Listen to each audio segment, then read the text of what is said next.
जगत में प्रत्येक व्यक्ति को किसी ना किसी प्रकार की निर्बलता अवश्य होती है। जैसे कोई बहुत तेजी से दौड़ नहीं पाता तो कोई अधिक भार नहीं उठा पाता, कोई असाध्य रोग से पीड़ित रहता है तो कोई पढ़े हुए पाठों को स्मरण में नहीं रख पाता। ऐसे अनेकों उदाहरण और भी हैं।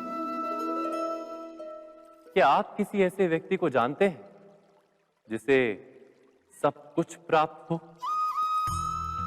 और हम जीवन की उस एक निर्बलता को जीवन का केंद्र मानकर जीते हैं? इस कारणवश हृदय में दुख और असंतोष रहता है सदा। निर्बलता मनुष्य को जन्म से अथवा संजोग से प्राप्त होती है, किंतु उस निर्बलता को मनुष्य का मन अपनी मर्यादा बना लेता है।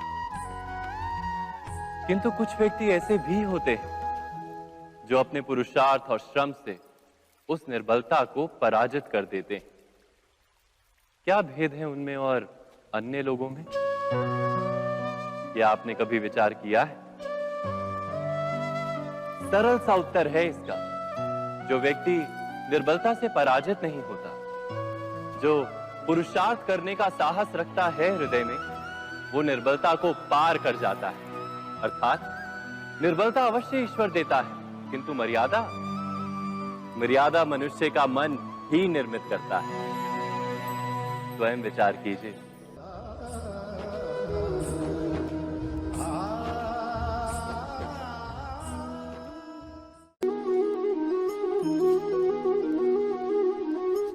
भविष्य का दूसरा नाम है संघर्ष।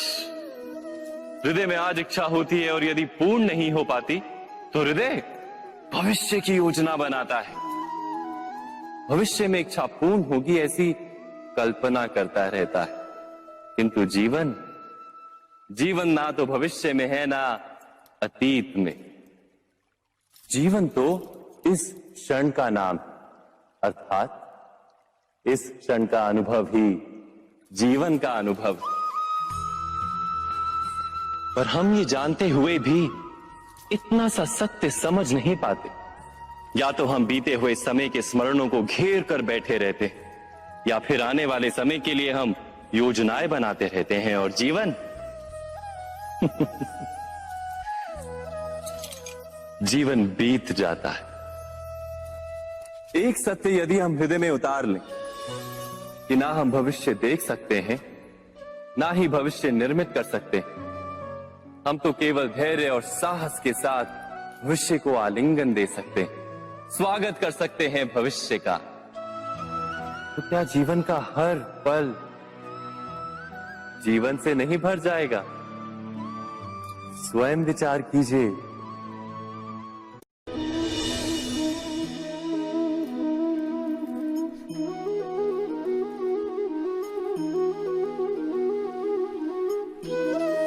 ज्ञान प्राप्ति सदा ही समर्पण से होती है, ये हम सब जानते हैं। किंतु समर्पण का वास्तविक महत्व क्या है? क्या हमने कभी विचार किया?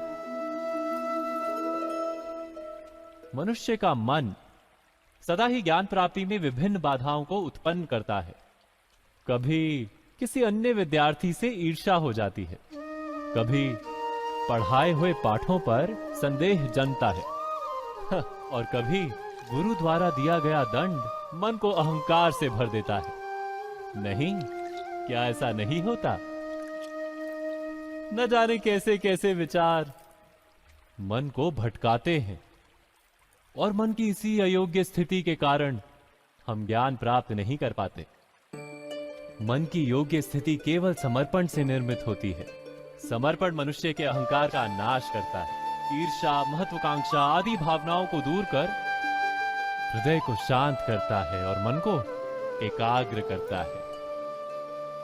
वास्तव में ईश्वर की सृष्टि में ना ज्ञान की मर्यादा है, ना ज्ञानियों की। गुरु दत्तात्रेय ने तो गाय और श्वान से भी ज्ञान प्राप्त कर लिया था। अर्थात विषय ब्रह्म ज्ञान का हो, या जीवन के ज्ञान का, या गुरुकुल में प्राप्त होने वाले ज्ञान का, उसकी प्राप्ति के लिए गुरु से अधिक महत्व है उस गुरु के प्रति हमारा समर्पण। क्या ये सत्य नहीं?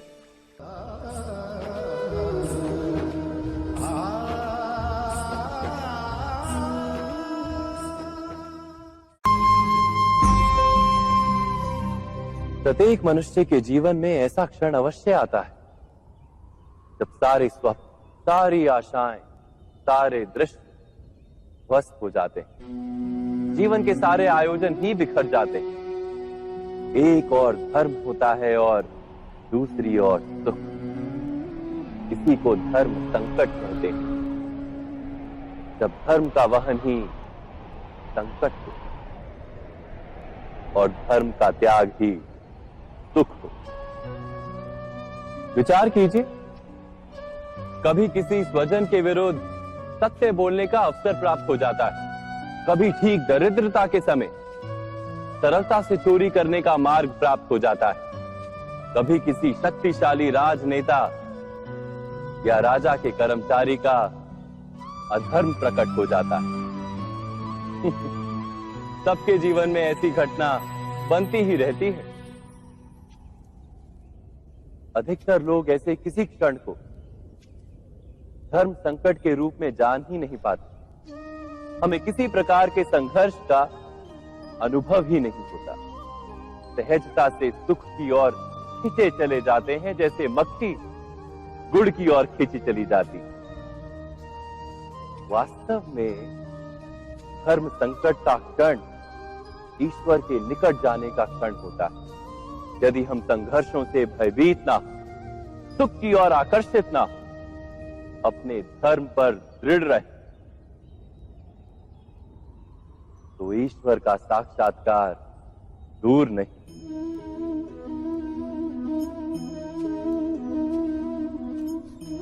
पवन से युद्ध करने वाला पत्ता यदि पेड़ से गिरता है तो भी आकाश की ओर उठता है। पवन से झुकने वाली घास वहीं भूमि पर रह जाती। अर्थात धर्म संकट से यदि हम संकट को ही टाल दें तो सुख तो मिलता है, जीवन बढ़ता है, किंतु क्या चरित्र नहीं टूटता? क्या आत्मा दरिद्र नहीं हो जाती? क्या ईश्वर से अंतर नहीं हो जाता? स्वयं विचार कीजिए। दो व्यक्ति जब निकट आते हैं तो एक दूसरे के लिए सीमाएं और मर्यादाएं निर्मित करने का प्रयत्न अवश्य करते हैं। हम यदि सारे संबंधों पर विचार करें तो देखेंगे कि इन सारे संबंधों का आधार यही सीमाएं हैं जो हम दूसरों के लिए निर्मित करते हैं। और यदि अनजाने में भी कोई अन्य व्यक्ति इन सीमाओं को तोड़ता है तो उसी क्षण हमारा हृदय क्रोध से भर जाता है। इन सीमाओं का वास्तविक रूप क्या है? क्या हमने कभी विचार किया? सीमाओं के द्वारा हम दूसरे व्यक्ति को निर्णय करने की अनुमति नहीं देते। अपना निर्णय उस व्यक्ति पर थोपते हैं, अर्थात किसी की स्वतंत्रता का अस्वीकार करते हैं हम। और जब स्वतंत्रता का अस्वीकार किया जाता है तो उसका हृदय दुख से भर जाता है। और जब वो सीमाओं को तोड़ता है तो हमारा हृदय क्रोध से भर जाता है। क्या ऐसा नहीं होता?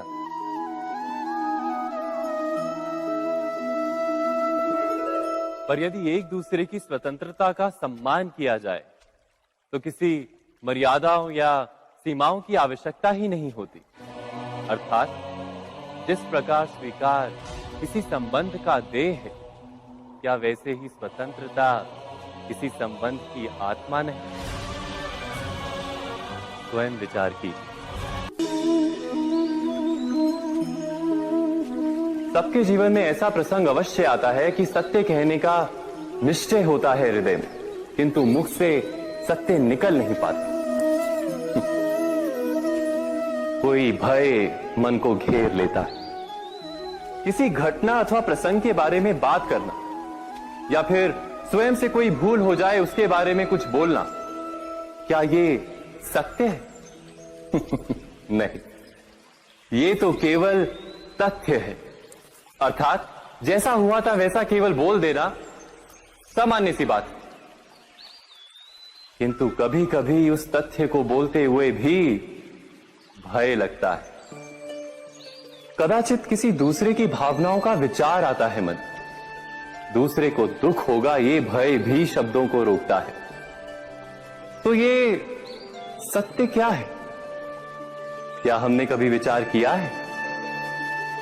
जब भय रहते हुए भी कोई तथ्य बोलता है तो वो सत्य कहलाता है। वास्तव में सत्य कुछ और नहीं, केवल निर्भयता का दूसरा नाम है। और निर्भय होने का कोई समय नहीं होता, क्योंकि निर्भयता आत्मा का स्वभाव है। अर्थात क्या प्रत्येक क्षण सत्य बोलने का क्षण नहीं होता?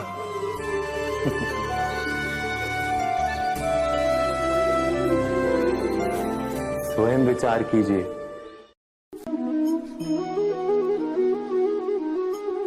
श्रेष्ठता का क्या अर्थ है? श्रेष्ठता का अर्थ है दूसरों से अधिक ज्ञान प्राप्त करना। अर्थात मूल्य इस बात का नहीं कि स्वयं कितना ज्ञान प्राप्त किया, मूल्य इस बात का है कि प्राप्त किया हुआ ज्ञान अन्य लोगों से कितना अधिक है। अर्थात श्रेष्ठता की इच्छा ज्ञान प्राप्ति को भी एक स्पर्धा बना देती है। और स्पर्धा में विजय अंतिम कब होती है?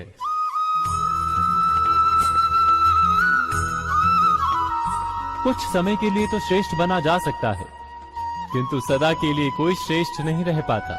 फिर वही असंतोष, पीड़ा और संघर्ष जन्म लेता है। किंतु श्रेष्ठ बनने के बदले यदि उत्तम बनने का प्रयत्न करें तो क्या होगा? उत्तम का अर्थ है कि जितना प्राप्त करने योग्य है वो सब प्राप्त करना, किसी से अधिक पाने की इच्छा से नहीं, मात्र आत्मा की तृप्ति हेतु कुछ प्राप्त करना। उत्तम के मार्ग पर किसी अन्य से स्पर्धा नहीं होती, स्वयं अपने आप से स्पर्धा होती है। अर्थात उत्तम बनने का प्रयत्न करने वाले को देर अबेर सारा ज्ञान प्राप्त हो जाता है, बिना प्रयत्न के ही वो श्रेष्ठ बन जाता है। किंतु जो श्रेष्ठ बनने का प्रयत्न करता है वो श्रेष्ठ बने या ना बने, उत्तम कभी नहीं बन पाता।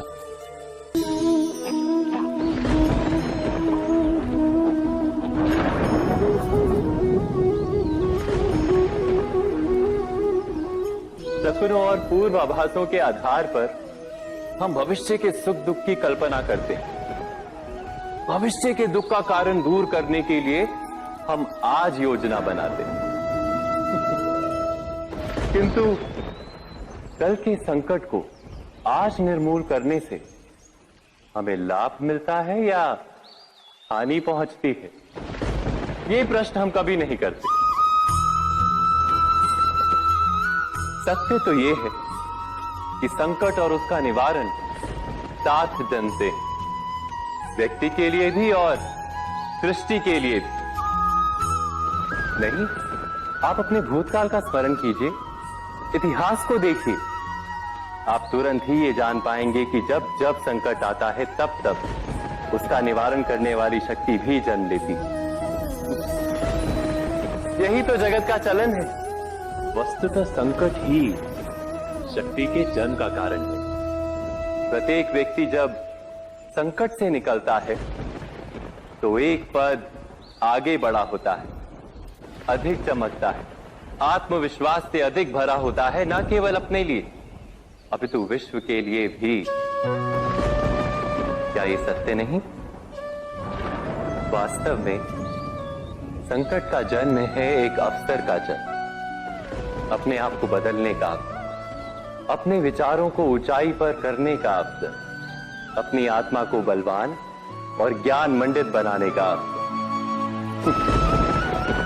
जो ये कर पाता है उसे कोई संकट नहीं होता, किंतु जो ये नहीं कर पाता वो तो स्वयं एक संकट है विश्व के लिए। विचार कीजिए।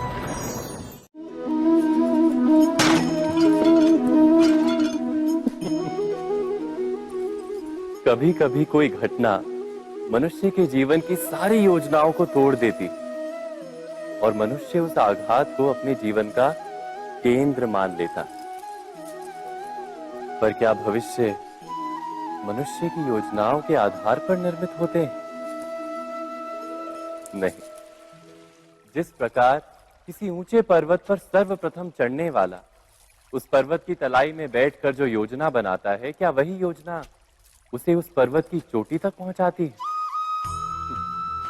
नहीं। वास्तव में वो जैसे जैसे ऊपर चढ़ता है वैसे वैसे उसे नई नई चुनौतियां, नई नई विडंबनाएं, नए नए अवरोध मिलते हैं। प्रत्येक पद पर वो अपने अगले पद का निर्णय करता है।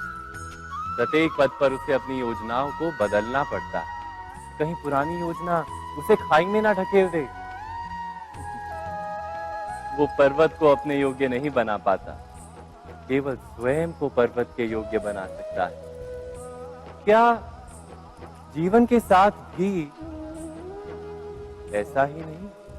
जब मनुष्य जीवन में किसी एक चुनौती को, एक अवरोध को अपने जीवन का केंद्र मान लेता है, अपने जीवन की गति को ही रोक देता है, तो वो अपने जीवन में सफल नहीं बन पाता और ना ही सुख और शांति प्राप्त कर पाता। अर्थात जीवन को अपने योग्य बनाने के बदले स्वयं अपने को जीवन के योग्य बनाना ही सफलता और सुख का एकमात्र मार्ग नहीं। स्वयं विचार कीजिए।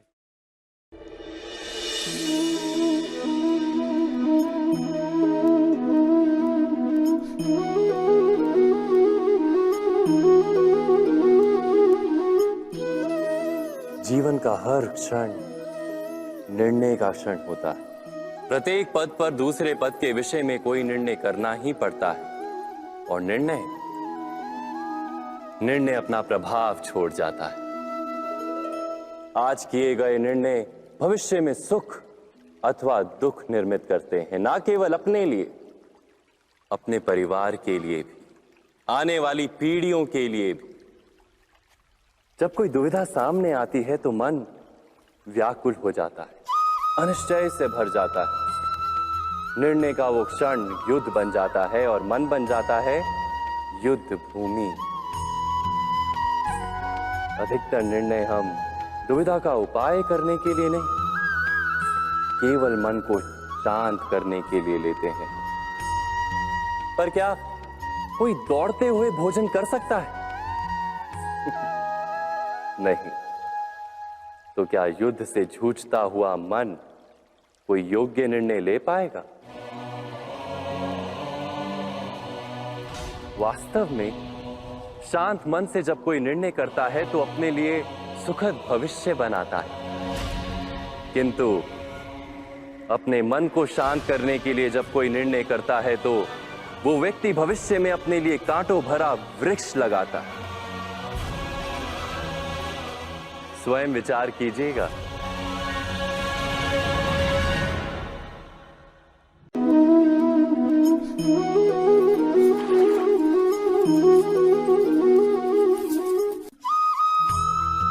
जीवन में आने वाले संघर्षों के लिए जब मनुष्य स्वयं को योग्य नहीं मानता, जब उसे अपने ही बल पर विश्वास नहीं रहता, तब वो सद्गुणों को त्याग कर दुर्गुणों को अपनाता है। वस्तुतः मनुष्य के जीवन में दुर्जनता जन्म ही तब लेती है जब उसके अंतर में आत्मविश्वास नहीं होता। आत्मविश्वास ही अच्छाई को धारण करता है। ये आत्मविश्वास है क्या?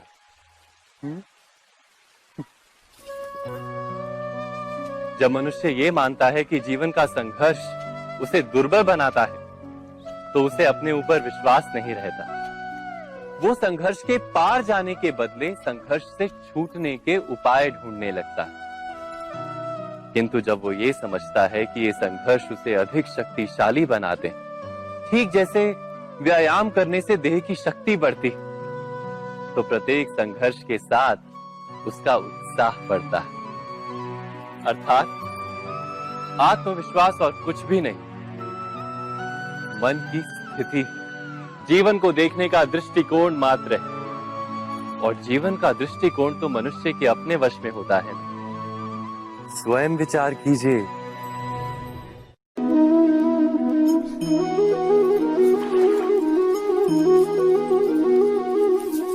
पिता सदा ही अपने संतान के सुख की कामना करते हैं, उनके भविष्य की चिंता करते रहते हैं। इसी कारणवश सदा ही अपने संतानों के भविष्य का मार्ग स्वयं निश्चित करने का प्रयत्न करते रहते हैं। जिस मार्ग पर पिता स्वयं चला है, जिस मार्ग के कंकर पत्थर को स्वयं देखा है, मार्ग की छाया, मार्ग की धूप को स्वयं जाना है, उसी मार्ग पर उसका पुत्र भी चले, यही इच्छा रहती है हर पिता की। निस्संदेह उत्तम भावना है ये, किंतु 3 प्रश्नों के ऊपर विचार करना हम भूल ही जाते हैं। कौन से प्रश्न? प्रथम प्रश्न, क्या समय के साथ प्रत्येक मार्ग बदल नहीं जाते? क्या समय सदा ही नई चुनौतियों को लेकर नहीं आता? तो फिर बीते हुए समय के अनुभव नई पीढ़ी को किस प्रकार लाभ दे सकते हैं? दूसरा प्रश्न, क्या प्रत्येक संतान अपने माता पिता की छवि होता है? हाँ, संतानों को संस्कार तो अवश्य माता पिता देते हैं, किंतु भीतर की क्षमता तो ईश्वर देते हैं। तो जिस मार्ग पर पिता को सफलता मिली है, विश्वास है कि उसी मार्ग पर उसकी संतानों को भी सफलता और सुख प्राप्त होगा। तीसरा प्रश्न, क्या जीवन के संघर्ष और चुनौतियां लाभकारी नहीं होती? क्या प्रत्येक नया प्रश्न एक नए उत्तर का द्वार नहीं खोलता?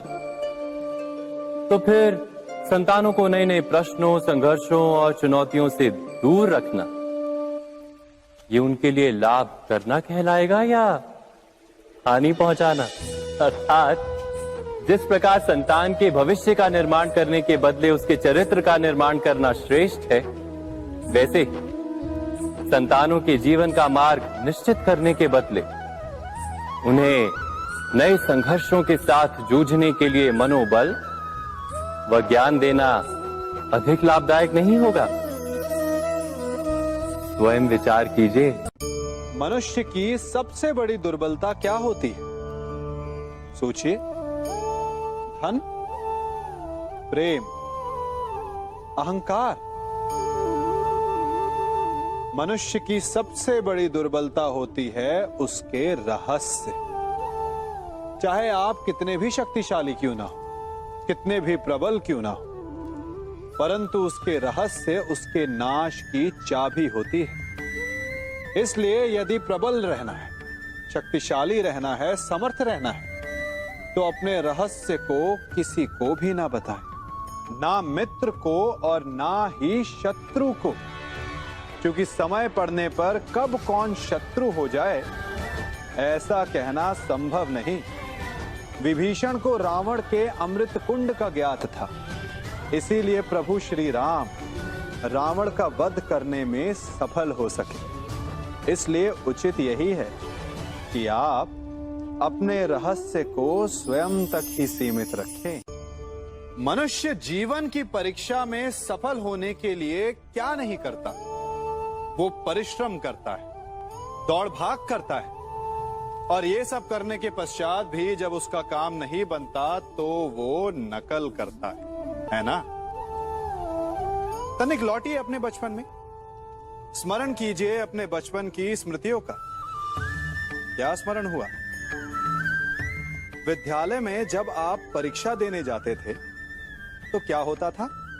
आप ना सहे, परंतु कोई ना कोई सफलता पाने के लिए नकल करता ही था और उत्तीर्ण भी हो जाता था, है ना? परंतु जीवन की परीक्षा ऐसी नहीं होती। नकल करने वाला सफल नहीं होता। कारण विद्यालय में सबके प्रश्न पत्र एक होते थे, परंतु जीवन के प्रश्न पत्र और उनकी कठिनाई सबके लिए भिन्न होती, तो निश्चित रूप से उनके उत्तर भी भिन्न होंगे ना। इसलिए यदि आपको जीवन में सफलता पानी है तो नकल ना कीजिए, स्वयं के प्रश्नों का उत्तर स्वयं ढूंढिए और सफलता आपकी ही होगी। मनुष्य का जीवन हार और जीत, विजय और पराजय सफलता और असफलता के मध्य झूलता रहता है।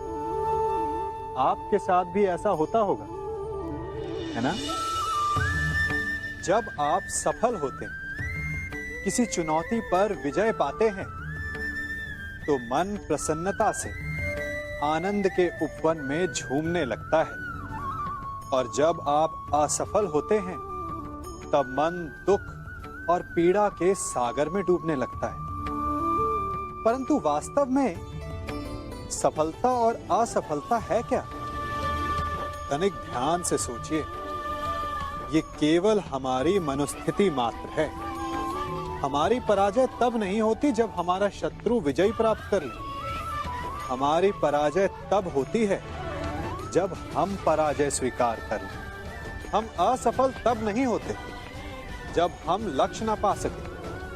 हम असफल तब होते हैं जब हम प्रयास करना बंद कर दें। इसलिए प्रयास करते रहें और हार ना मानें, क्योंकि जिस दिन आप हार स्वीकारना बंद कर देंगे, जीत आपके चरणों में होगी।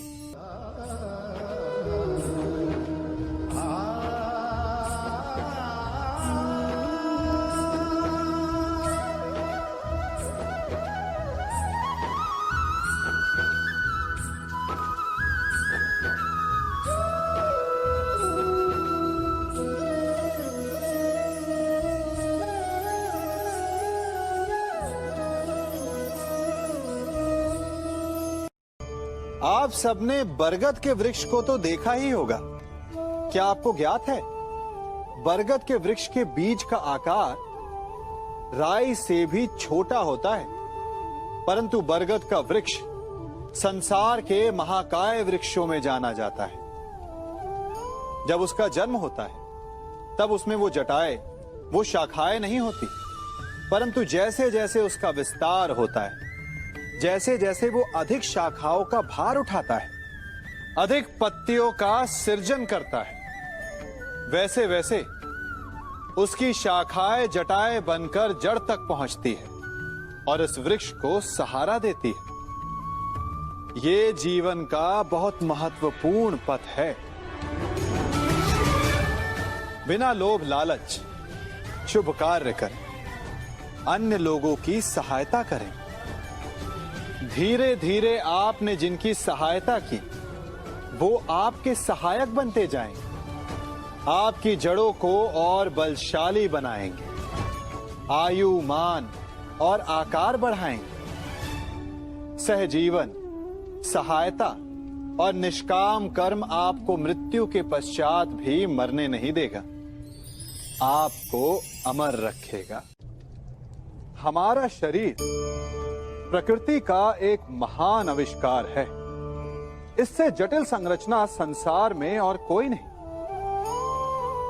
हमारा शरीर जितना जटिल है, यदि इसे ठीक से जाना जाए तो इससे अधिक सरल ज्ञान देने वाला और कोई नहीं।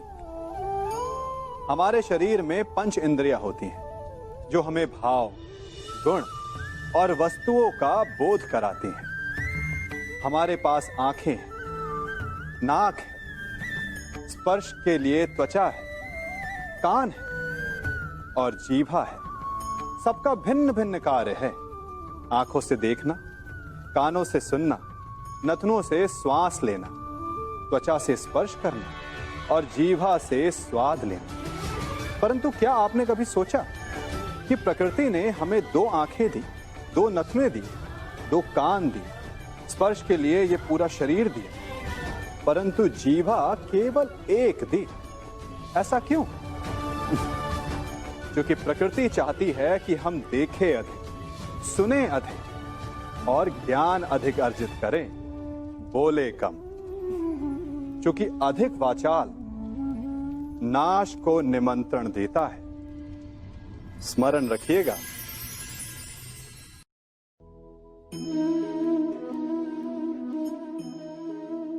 ये सदा यही कहते आए कि यदि आगे बढ़ना है तो अपनों का साथ दो। सत्य कहते हैं, अपनों का साथ देना ही चाहिए, परंतु साथ देने से पूर्व ये अवश्य पहचान लेना चाहिए कि अपने हैं कौन। क्या अपने वही होते हैं जिनके साथ हमारा रक्त संबंध होता है, या अपने मित्र? अपने वो होते हैं जो हमें सद्कार्य के लिए प्रेरित करें, हमें आगे बढ़ाएं, हमारा साथ दें। और वो जिनका साथ देने से समाज का नाश हो, धर्म की हानि हो, वो सगे हो करके भी सगे नहीं होते। इसलिए जब अपनों की परिभाषा का चुनाव करें तो उन्हें अपना माने जो आपका साथ दे, उन्हें नहीं जो हमें अज्ञान के मार्ग पर ले जाएं।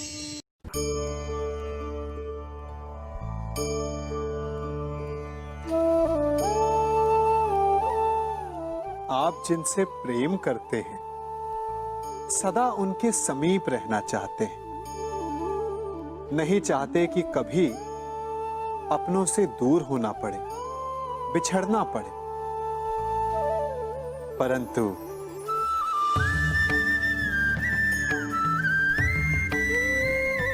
एक समय के पश्चात अपनों से दूर हो जाना उन्नति के लिए आवश्यक है। आप माता पिता हैं ना? यदि आप अपनी संतान के जीवन के हर पग पर उनका मार्गदर्शन करते रहेंगे तो आपकी संतान स्वयं मार्ग चुनना कैसे सीखेगी? मार्ग के कांटों से स्वयं को बचाना कैसे सीखेगी? इसीलिए एक समय के पश्चात अपनों से बनाई गई दूरी सदा लाभदायक रहती है। आज मैं आप सबको एक कथा सुनाता हूं। एक दिन प्रातः एक व्यापारी अपने घर से निकला। घर से निकलते ही एक बिल्ली ने उस व्यापारी का मार्ग काट दिया। व्यापारी घबरा गया, वो फिर से घर लौट गया और शुभ घड़ी की प्रतीक्षा करने लगा। और जब वो पुनः अपने घर से निकला तब वो वाहन जा चुका था जिससे राजा तक पहुंचकर उसे भेंट देनी थी। राजा को भेंट नहीं मिली। राजा क्रोधित हो गए। राजा ने उस व्यापारी का व्यापार बंद करवा दिया। इस कारण व्यापारी क्रोधित होकर घर पर अपनी पत्नी से लड़ बैठा। पत्नी अपने बच्चों समेत मैके वापस चली गई और उस व्यापारी के जीवन में यदि कुछ रह गया था तो केवल अंधकार। और इन सब का कारण वो उस बिल्ली को मानता रहा जिसने उसका मार्ग काटा था। ऐसा ही एक दूसरा व्यापारी राजा को भेंट देने निकला और उस व्यापारी का मार्ग भी एक बिल्ली ने काट दिया। वो व्यापारी तनिक घबराया, परंतु उसने आगे बढ़ना अधिक उचित समझा। राजा तक वो समय पर पहुंचा। उसने राजा को भेंट दी। राजा प्रसन्न हुए और राजा ने व्यापारी को अपना व्यापार बढ़ाने की अनुमति दी, स्वर्ण आभूषण दी। जब व्यापारी घर पर पहुंचा तो पत्नी को आभूषण और अपने बच्चों को देने के लिए वस्त्र थे उसके पास। हर ओर प्रसन्नता थी। समझ रहे हैं ना? दोनों के साथ एक ही प्रकार की घटना हुई, परंतु दोनों की प्रतिक्रिया भिन्न थी। ऐसा ही हमारा जीवन भी है।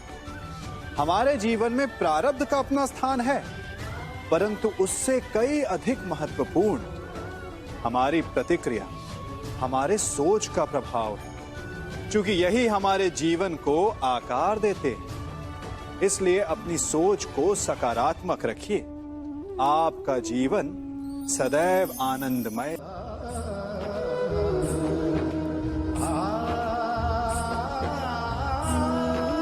हम सभी अपने जीवन में कोई ना कोई कार्य करते हैं। कार्य करते हैं तो थकान की अनुभूति होती है, और यदि थकान ना उतरे तो कार्य करने का मन नहीं करता। हम आशा करते हैं कि कदाचित एक दिन में 24 के स्थान पर 26 घंटे होते तो आराम करने के लिए हमें और अधिक समय मिल जाता। हमें ऐसा अनुभव होता है कि हम बहुत अधिक कार्य कर रहे हैं, है ना? परंतु क्या आपने कभी सोचा है कि जो लोग संसार में सफल हैं, उनके पास भी सफल होने के लिए दिन में केवल 24 घंटे थे। तो फिर वो सफल क्यों है? इसका एक छोटा सा रहस्य है। वो कार्य चुनते हैं जो उन्हें प्रिय है, जिसे करने में उन्हें आनंद आता है। उन्हें लगता ही नहीं कि वो कार्य कर रहे हैं, उन्हें लगता है कि वो प्रतिपल आनंद मना रहे हैं। और जब आप आनंद मनाते हैं तो थकान कैसी? इसलिए यदि आप जीवन में कोई भी कार्य करें तो वो आपके मन को भाना चाहिए, या जो कार्य आप कर रहे हैं उसे अपने मन को भा देने दो। सफलता आपको मिलेगी। कभी सोचा है हमारा जीवन भी उस रेत की घड़ी की भांति है? जो रेत नीचे गिर चुकी है वो हमारा अतीत है, जो अब भी ऊपर है वो हमारा आने वाला भविष्य है, और वर्तमान ये संकुचित स्थल है जहां से धीरे धीरे करके रेत गिर रही है। अर्थात हमारे पास जीने के लिए यही एक क्षण है। उसका उपयोग कैसे करना है ये हम पर निर्भर करता है। जो बीत गया उसका दुख मनाना है, या जो भविष्य में होने वाला है उसकी प्रतीक्षा में क्रोध करना है। सब कुछ करने के लिए यही एक क्षण है। प्रसन्न रहना है तो उसके लिए भी यही एक पल है।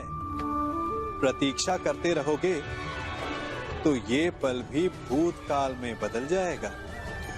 इसलिए आनंद के लिए, परोपकार के लिए प्रतीक्षा ना कीजिए। आपके पास जो पल है उनका भरपूर सदुपयोग कीजिए, क्योंकि इस घड़ी को पलटकर आप फिर से समय अवश्य गिन सकते हैं, परंतु अपना बीता हुआ समय आप वापस नहीं लौटा पाएंगे।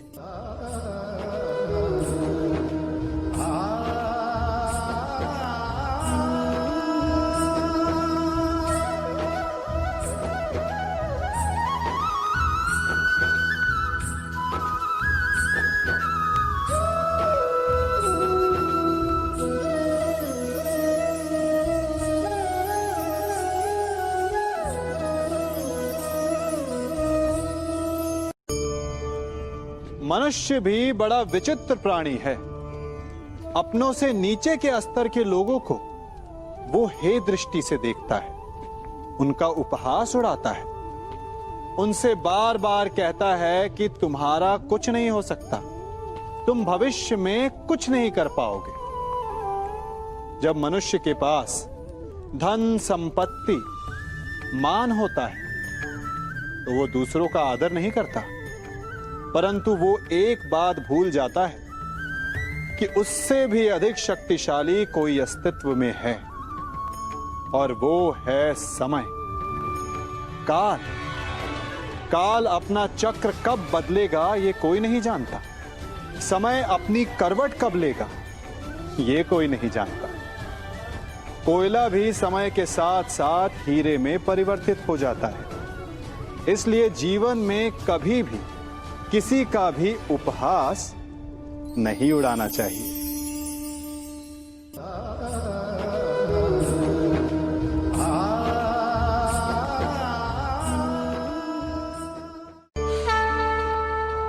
गर्व, अभिमान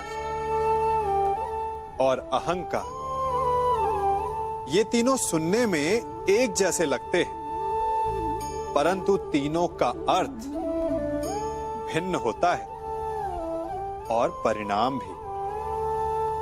तीनों का आरंभ प्रेम से होता है।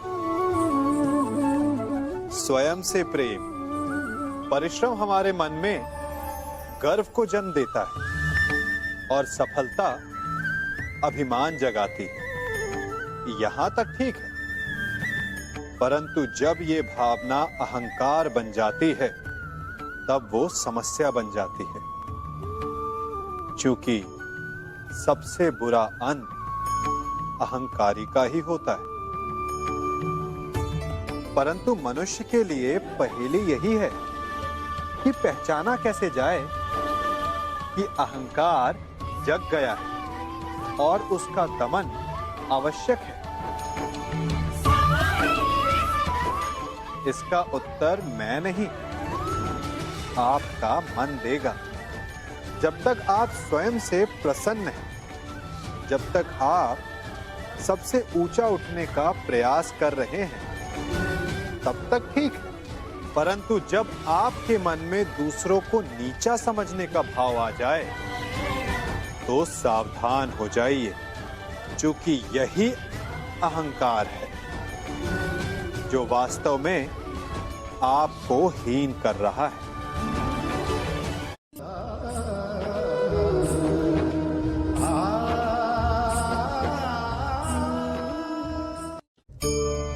आज मैं आप सबको एक कहानी सुनाता हूं। एक दिन गोकुल में दो व्यापारी आए। एक व्यापारी शहद का था, बड़ा मीठा शहद था उसका, परंतु वो गोकुल में टिक नहीं पाया। उसके व्यापार ने घाटा खाया और शीघ्र ही वो गोकुल छोड़कर चला गया। और दूसरा व्यापारी मिर्च का था। पहले दिन वो एक पोटली लाया और दूसरे ही दिन वो पूरी बैलगाड़ी भर कर लाया। और धीरे धीरे पूरी मथुरा में उसकी धाक जम गई। मुझे बड़ा आश्चर्य हुआ, तो मैंने बाबा से पूछा कि ऐसा क्यों कि एक मीठे शहद का व्यापारी कंगाल हो गया और एक मिर्च का व्यापारी धीरे धीरे नगर सेठ बन गया। बाबा मुस्कुराए और उन्होंने कहा कि मीठी बोली बोलने वाले की तीखी मिर्च भी बिक जाती है, और जो कड़वी बोली बोलता है उसका मीठा शहद भी नहीं बिकता। वाह, कितने उत्तम विचार हैं उनके, और उचित ही है। मनुष्य अपने जीवन में सदैव अपने वचनों से उठता है और अपने वचनों से ही गिरता है। इसलिए अपने जीवन में सदैव मीठी बोली बोलने का प्रयास कीजिए, आपका जीवन सरल हो जाएगा। मनुष्य की सबसे बड़ी दुर्बलता क्या होती है? सोचिए। धन, प्रेम, अहंकार। मनुष्य की सबसे बड़ी दुर्बलता होती है उसके रहस्य। चाहे आप कितने भी शक्तिशाली क्यों ना हो, कितने भी प्रबल क्यों ना हो, परंतु उसके रहस्य उसके नाश की चाबी होती है। इसलिए यदि प्रबल रहना है, शक्तिशाली रहना है, समर्थ रहना है, तो अपने रहस्य को किसी को भी ना बताएं, ना मित्र को और ना ही शत्रु को, क्योंकि समय पड़ने पर कब कौन शत्रु हो जाए ऐसा कहना संभव नहीं। विभीषण को रावण के अमृत कुंड का ज्ञात था, इसीलिए प्रभु श्री राम रावण का वध करने में सफल हो सके। इसलिए उचित यही है कि आप अपने रहस्य को स्वयं तक ही सीमित रखें।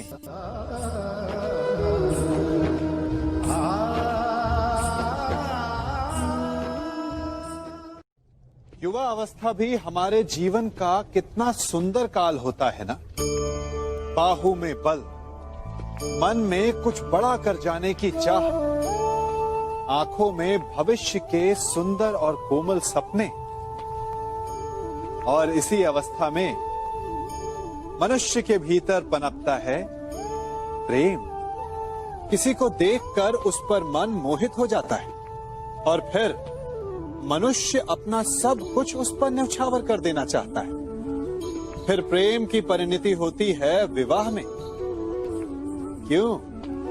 सबको अपने खट्टे मीठे संस्मरण स्मरण हुआ है ना। परंतु यहीं से अधिकतर माता पिता और संतान के मध्य विचारों का विरोध प्रारंभ हो जाता है। संतान को लगता है कि उसका चुना जीवन साथी ही उसके लिए उपयुक्त है, और माता पिता को लगता है कि संतान अनजाने में भूल कर रही है। संतान का तर्क होता है कि उसे विवाह किससे करना है, ये उसका अधिकार है। और माता पिता का तर्क ये होता है कि अब भी जीवन साथी चुनने की समझ संतान में है ही नहीं। तो इस अवरोध को काटा कैसे जाए, उचित निर्णय कैसे लिया जाए? इसका एक ही मार्ग है, अपने उत्तरदायित्व का भान और अपनों से बड़ों के मापदंडों का भान। विवाह करने से पूर्व यह जान लेना आवश्यक है कि विवाह केवल अपने प्रेम को पाने का मार्ग नहीं है, अपितु विवाह से जीवन का एक नया द्वार भी खुलता है। और हर नए जीवन के साथ नए उत्तरदायित्व भी होते हैं। और यदि इन उत्तरदायित्वों को समझकर निर्णय लिया जाए तो विश्वास कीजिए, आपका दाम्पत्य जीवन आनंद से भरा रहेगा और आपको कभी यह पछतावा नहीं होगा कि आपने कोई अनुचित निर्णय लिया।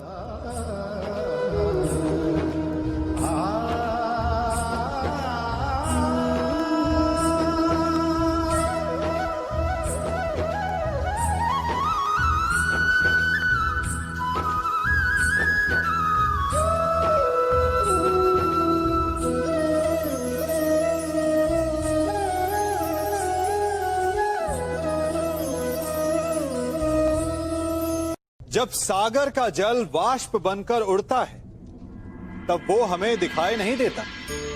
मेघ उस जल को अपने भीतर छिपा लेते हैं, लंबी यात्रा करते हैं, प्रयास करते हैं कि वो जल सदा उनके भीतर छिपा रहे।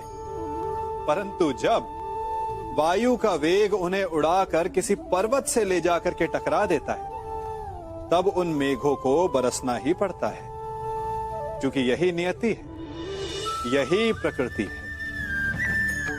क्योंकि जल को सागर में जाकर मिलना ही है। ठीक ऐसा ही हमारे साथ भी होता है। हम सत्य को अपने मन के मेघों में चाहे जितना छिपाने का प्रयास कर लें, परंतु समय की आंधी उसे वास्तविकता के पर्वत से ले जाकर के टकराकर हमारे समक्ष ले ही आती है। जिस भय के कारण आप सत्य को सामने नहीं लेकर आना चाहते, एक दिन वही भय हमारे समक्ष आकर खड़ा हो जाता है और फिर हम लाचार हो जाते हैं, क्योंकि हमने उस भय का सामना करने की तैयारी नहीं की होती। इसलिए सत्य से भागे नहीं, उसे छिपाए भी नहीं, उसे स्वीकार करें। भविष्य की बड़ी विपत्ति से बच जाएंगे।